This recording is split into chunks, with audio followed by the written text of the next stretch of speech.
Sabe, existe um dos maiores, se não o maior desafio da medicina forense, que é a asfixia mecânica. É aquele momento em que o corpo da vítima se torna a principal testemunha. Ele conta a história dos seus últimos momentos através de sinais silenciosos que só um olhar muito bem treinado consegue decifrar. E a pergunta que guia toda essa análise é essa aí. Como é que os peritos conseguem, com base em marcas tão sutis, diferenciar um ato de violência de um ato de desespero? A resposta, como a gente vai ver, está nos mínimos detalhes, naquelas marcas que contam uma história que não pode mais ser dita com palavras. Bom, o nosso caminho aqui vai ser bem parecido com o de uma investigação. Primeiro, a gente vai entender o que é a asfixia. Depois, vamos analisar os tipos de constrição do pescoço e a obstrução das vias aéreas. E, por fim, a gente junta tudo para entender como se forma o veredito médico legal. Ok, vamos começar pelo básico, pelo conceito mais amplo. O que exatamente define uma morte por asfixia nesse contexto forense? A asfixia, de forma bem simples, é quando o oxigênio não consegue chegar onde precisa no nosso corpo. Mas o nosso foco aqui é um tipo específico. A asfixia mecânica é quando algo físico, uma força externa, interrompe esse processo. Ou seja, é uma morte violenta causada por uma ação bem concreta. E é aqui que a coisa fica interessante e, ao mesmo tempo, muito difícil. O grande desafio para o médico legista é que mecanismos de morte completamente diferentes podem deixar sinais que à primeira vista parecem idênticos. A perícia é, na verdade, a arte de ler a linguagem única de cada lesão para descobrir o que realmente aconteceu. Agora sim, vamos entrar na nossa primeira categoria específica.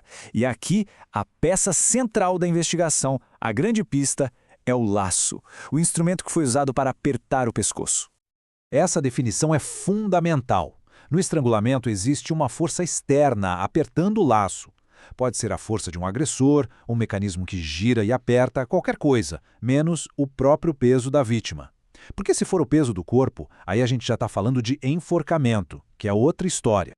Agora, a física por trás da morte aqui é impressionante. Uma força de apenas 2 quilos, que é mais ou menos o peso de um pacote de arroz, já é o bastante para comprimir as veias jugulares. Isso faz com que o sangue fique preso na cabeça, começando um processo de congestão cerebral super violento. Com um pouquinho mais de força, por volta de 5 quilos, as artérias carótidas são bloqueadas.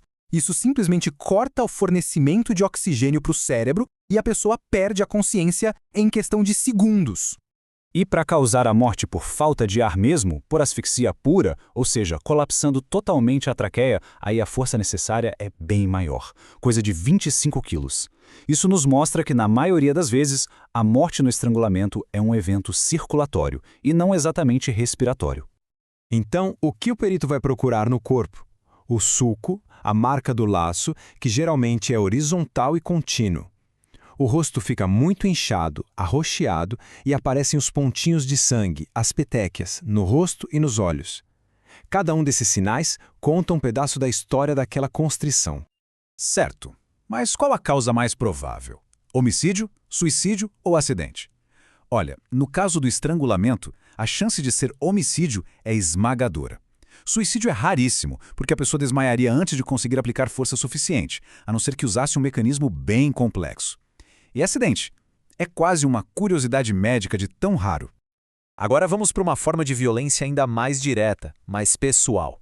Aqui não tem um laço entre a vítima e o agressor. O contato é direto, através das mãos. Esganadura é isso, a constrição do pescoço feita pelas mãos. E do ponto de vista médico-legal, essa modalidade é considerada essencialmente homicida. É um ato que exige força contínua, tempo, é praticamente impossível de ser auto-infligido ou acidental. E as mãos deixam uma assinatura muito característica. Em vez daquele sulco uniforme do laço, aqui a gente encontra hematomas arredondados, das pontas dos dedos e, o mais importante, marcas de unha. Essas marquinhas podem dizer muito sobre a posição do agressor e a luta da vítima. Na autópsia, tem uma pista interna que faz toda a diferença. A pressão dos dedos, que é muito irregular e intensa, tem uma probabilidade bem maior de quebrar as estruturas delicadas do pescoço, como o osso hioide. Essa é uma diferença crucial que ajuda a separar os dois tipos de constrição. Certo, agora vamos mudar o foco. A gente sai da constrição do pescoço e vai para o bloqueio direto da passagem de ar. A sufocação acontece quando alguma coisa impede o ar de chegar até os pulmões. Isso pode acontecer de várias maneiras, que a gente geralmente classifica em diretas ou indiretas.